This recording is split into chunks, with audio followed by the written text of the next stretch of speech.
86 বছর বয়সে যে সন্তানটা দিল, ওই সন্তানের প্রতি মায়া, দরদ, মোহব্বত, ভালোবাসা বেশি না কম? আল্লাহ দেখতে চাইলেন ওই ছেলের জন্য মায়া বেশি নাকি আল্লাহর জন্য বেশি। আল্লাহ ডেকে বললেন, ইব্রাহিম, দেখি হৃদয়ে কার জন্য দরদ আর ভালোবাসাটা বেশি।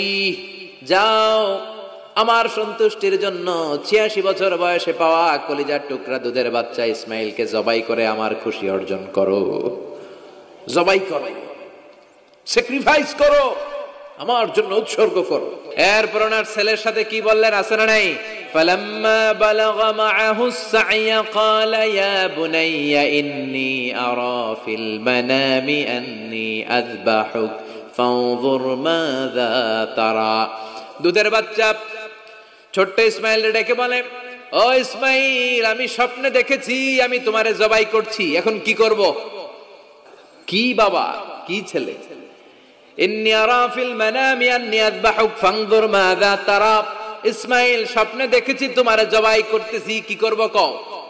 সাইয়েদনা ইব্রাহিম এই প্রশ্ন করার পরে সাইয়েদনা ইসমাইল বললেন, ক্বালা ইয়া আবাতি ফাআল মা তুমার। বাবা, আপনি স্বপ্নে যা দেখেছেন ঠিক তাই করেন, যা দেখেছেন তাই করেন। আব্বা, আমি তো ডরাই না, আপনি ডরায়েন না।